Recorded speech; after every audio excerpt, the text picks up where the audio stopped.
Hello and welcome to another update video about HBAR. Yeah, it was probably one of the quietest weekends since the beginning of the altcoin season, since the rally that we've seen, that started in November. On the daily chart, situation is completely unchanged. A bit of a boring one at the moment, at least on the smaller time frame. Larger time frame looks quite interesting. I mean, not in terms of getting positioned because, well, the reward to risk ratio was favorable down here. Now, not really, even though it can, of course, still go higher, and even though I have a support area on the smaller time frame, but this is more for anybody who's looking for a short-term swing trade or who's looking for an understanding of, the microstructure. On the larger time frame, the next deeper pullback would be likely this fourth wave, which hasn't started yet, and the third wave target was reached. This is the 28.3 cent level. This was the first wave 3 target. Further extensions are highlighted in blue. These can be reached, don't have to be reached. Minimum expectations for the third wave are complete. The white scenario, which is bullish, is preferred, and it would require that the price holds a higher low in the internal fourth wave pullback, which hasn't started yet. Would probably start soon, but before the wave 4 starts, that you can see there highlighted in white. Before this wave 4 starts, we could get one more high within this white third wave, possibly targeting one of the next upside Fibonacci levels at around 49.3 to 66 cents.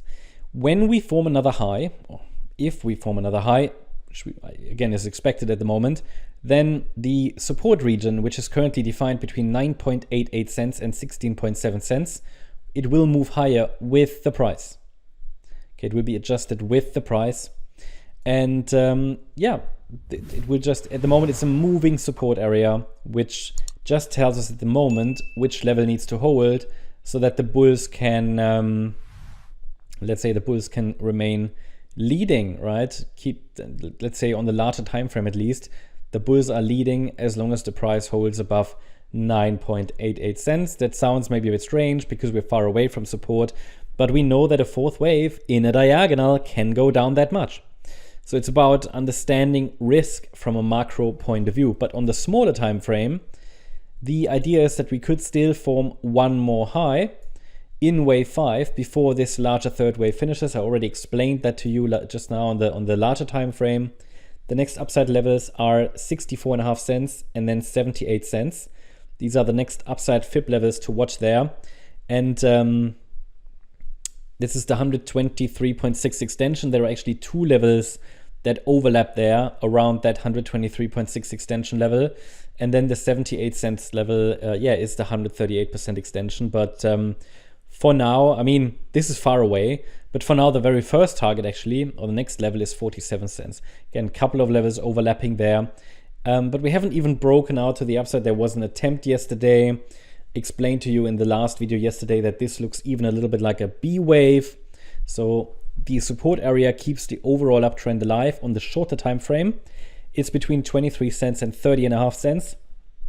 Little higher, than the 9.88 cent level, of course. And this internal fourth wave within wave 3 might be done already. Maybe we get another low or at least test this support area again. I can't see a breakout signal yet.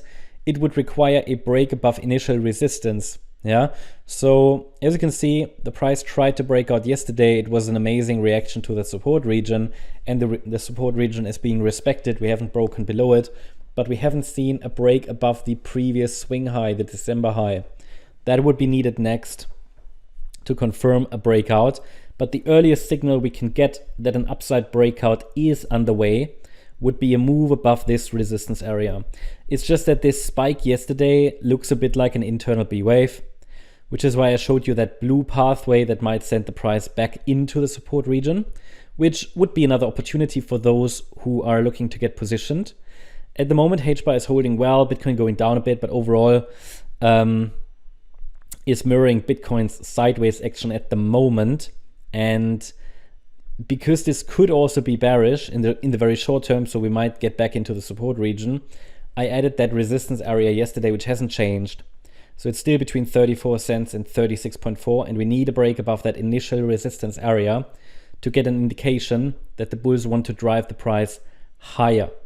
For now, as long as we stay below resistance, I think the short-term downside pressure is high, whereas we're in an overall uptrend still, which isn't broken until the price breaks below that 23-cent level that I showed you just now here.